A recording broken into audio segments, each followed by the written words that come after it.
काळवली ग्रामविकास मंडळ आयोजित अखंड हरिनाम सप्ताहानिमित्त कृष्णा कदम यांचा विशेष सत्कार करण्यात आला. दिल्लीमध्ये मिळालेल्या पुरस्कारापेक्षाही काळवली ग्रामस्थांनी केलेला सन्मान मोठा असल्याचं कृष्णा कदम यांनी सांगितलंय. वैद्यकीय मदत कक्षाची स्थापना, रुग्णांची सेवा करणं, 1300 सदस्य कदम कृष्णा वैद्यकीय मदत कक्षाला जोडले, सामाजिक उपक्रमांचं आयोजन, अटल भूषण पुरस्कार दिल्ली, 80 पेक्षा अधिक पुरस्कार मिळाले. अखंड हरिनाम सप्ताहाचं गेली 33 वर्ष आयोजन, सामाजिक उपक्रमांचं आयोजन, काकड आरती, प्रातस्मरण, पारायण, हरिपाठ, कीर्तन, हरिजागर, भारुड आदींचं आयोजन यावेळी करण्यात आलेलं होतं. आणि तो असं हॉस्पिटल असेल त्यामध्ये काम करणारी माझी तालुक्यातलीच मुलं असतील. मग ते आयाबाई असेल, वाडबाई असेल, त्यामध्ये नर्सेस असतील. फक्त डॉक्टर हे मी एमडी आणि मोठ्या मोठ्या हॉस्पिटल मधले त्या ठिकाणी एक एक दिवस आणणार आहे. आणि त्याचा पूर्ण प्लॅन मी तयार केलेला आहे साहेब. परमेश्वर करो आणि लवकरच ती मला योजना माझी या सत्यात उतरायला हवी. पण सामाजिक क्षेत्रात काम करत असताना साहेब तुमच्या पावलावर पाऊल ठेवून आम्ही चालतोय. समाजाला काय हवंय? हे रस्ते, सभामंडप हे तर होणारच आहे. हे आमच्या यांच्यासारख्या राजकारण्यांचं ते कामच आहे. आणि ते त्यांनी केलं म्हणजे काय नवल केलं असं नाही. पण खऱ्या अर्थानं असं काम करायला पाहिजे की माझ्या गावातला माणूस आजारी कशाने पडतोय याची पहिली आपण सनिशा करायला पाहिजे. येणारं पाणी दूषित आहे का? ते पाणी जर दूषित असेल ते स्वच्छ कसं करता येईल त्याच्यासाठी काय आपण नियोजन केलं पाहिजे. मग ते पाणी नियोजित तुम्ही चांगलं जर केलं, गावाला जर चांगलं पाणी दिलं तर माणसं आजारी पडणार नाही. एका पावसाळ्यात समजा आपण आणखीन काही योजना राबवल्या, खूप सारख्या योजना माझ्या डोक्यात आहेत. परमेश्वरानं संधी दिली तर तेही मी करण्याचा प्रयत्न करेन. आज माझ्या तालुक्यातल्या शाळा ओस पडत आहेत, विद्यार्थी नाहीत शाळेत. साहेब आपण सगळे मुंबईमध्ये जातोय. मुंबईत आम्ही मुंबईत शिकलो असो किंवा रणविशे साहेब मुंबईत गेले म्हणून त्यांनी त्यांच्या मुलांना मुंबईत नेले. पण माझा शेतकरी इथे आहे, त्याच्या मुलांनी काय करावं? आज 2-2 आणि 3-3 पट आपल्या गावात तालुक्यातल्या शाळेचा आहे. मग त्या 2-3 पट शाळेतल्या मुलांनी कुठे जायला पाहिजे? त्या शाळा सुधारताना अशा सुधारल्या पाहिजे. तुम्हाला जर कल्पना नसेल किंवा तुम्हाला जर माहिती नसेल तर मी तुमच्या माहितीसाठी सांगतो. मी आपल्या तालुक्यातली एक शाळा अशी दत्तक घेतली आहे. ती शाळा आपल्या कर्जा आदिवासी वाडी. तुम्ही कोणीही माझ्या बरोबर चला, आदिवासी वाडीवरची शाळा आहे. आपल्याला वाटतं की आपली मुलं इंग्लिश बोलत नाही, पण त्या शाळेला मी आज इतकं चांगलं केलंय. विविध क्षेत्रात काम करणाऱ्या लोकांकडनं पैसे मागून किंवा त्यांना आज डिजिटल शाळा दी आहे. आणि ती शाळा, त्या शाळेतली आदिवासी मुलं तुम्ही मुंबईतल्या मुलांना आणून बसवायचं, त्या 4थी-5वीच्या मुलांना, आणि माझ्या खेडेगावातली आदिवासी मुलं बसतील.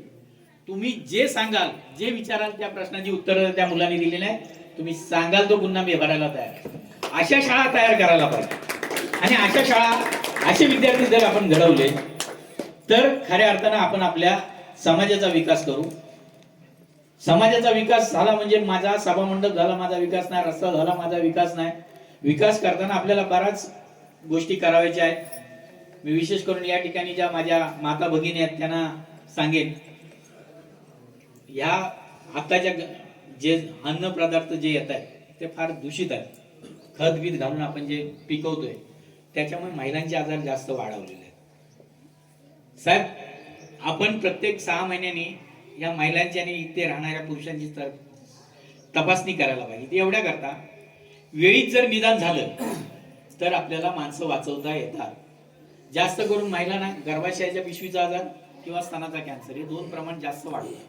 आज जवळजवळ मी 600 ते 700 पेशंट महिलांचे असे केलेत आजार जीटी हॉस्पिटलला, कामा हॉस्पिटलला, नायर हॉस्पिटलला, की त्यांच्या गर्भपिशव्या काढायला लागल्या. त्याचं कारण असं आहे की त्यांचं वेळीच निदान झालं नाही. आणि हे सगळं आपण बघायला पाहिजे. तुम्ही चांगली, तुमच्या विठ्ठलवाडीतली लोक चांगली आहेत. एक कॅम्प जर तुम्ही वर्षातून राबवलात, प्रत्येक वर्षाला आपण मेडिकल आपण चेक करतो आपण मुंबईत राहणारे. मग माझ्या गावातल्या लोकांना का करू नये? माझ्या गावातले लोक आपलीच लोक आहेत ना, मग त्यांची चेकिंग का करू नये?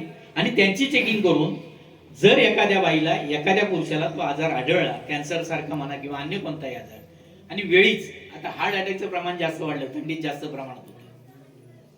मी तुम्हाला एक सूचना करेन, जरा जरी तुम्हाला वाटलं तरी माझ्यासारख्या सर्वसामान्य कार्यकर्त्याला आठवड्यातले 7 दिवस आणि दिवसातले 24 तास कधी मला फोन करा, पण तुम्ही डगबगू नका आणि कोणी वायात खर्च करू नका प्रायव्हेट हॉस्पिटलला. योजना सरकारच्या एवढ्या आहेत की प्रत्येक हॉस्पिटलला आपण फ्री ऑफ चार्ज सगळी हॉस्पिटल मी न सांगता तुमचं ऑपरेशन करून घेऊ शकतो. मग तो डोळ्यांचा आजार असू द्या, बाकी कुठले आजार असू द्या. हे करत असताना फक्त माझी एकच इथे सरपंच असतील तर सरपंचांना एक विनंती आहे, किंवा गावातले जे प्रतिष्ठित जातील त्यांना एक विनंती आहे, आपण आपल्या सगळ्या इथे राहणाऱ्या लोकांचे उत्पन्नाचे दाखले काढून ठेवले पाहिजे. वेळ कधी कोणावर येईल सांगू शकत नाही. ते एवढ्या करता एखादा माणूस आजारी पडला तर आम्ही पहिल्यांदा असं विचारतो, किंवा तुमचं रेशनिंग कार्ड कोणतं आहे, तुमचा उत्पन्नाचा दाखला आहे का, उत्पन्नाचा दाखला काढलाय का. उत्पन्नाचा दाखला, आधार कार्ड आणि रेशनिंग कार्ड त्या पेशंट बरोबर असेल तर मोठ्यातलं मोठं कोणतंही हॉस्पिटल असू द्या, तिथलं बिल माफ करून द्यायची जबाबदारी या कृष्णा कदमांची असेल. दुसरी गोष्ट, परमेश्वरा असं घडू नये, पण एखाद्या वेळेस घडेल, कोणताही पेशंट कुठल्याही हॉस्पिटलला असेल आणि न कळता तर तो दगावला असेल आणि त्याचं बिल 20 काय 25 लाख रुपये असेल, तर शासन नियमाप्रमाणे मेलेल्या मृत नातेवाईकाला त्यांचा मृतदेह ताब्यात देण्याची सरकारची किंवा त्या हॉस्पिटलची जबाबदारी आहे, एकही रुपया न भरता. पण आमची प्रायव्हेट हॉस्पिटल काय करतात, जोपर्यंत तुम्ही पैसे भरत नाही तुम्हाला बिल द्या, हे तुमचा मृतदेह ताब्यात देणार नाही. अशी अडचण आली तरी तुम्ही माझ्यासारख्या सर्वसामान्य कार्यकर्त्याला फोन करा, त्याच्या सगळ्या कॉपीज माझ्याकडे आहेत, सगळे नियमावली माझ्याकडे आहे.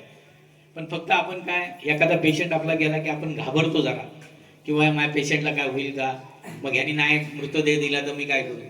2 तासापेक्षा जास्त कुठल्याही हॉस्पिटलला मृतदेह त्यांच्या हॉस्पिटलमध्ये ठेवायचा अलाउड नाहीये. तर कृपया ह्या सगळ्या गोष्टी तुम्ही लक्षात घ्या.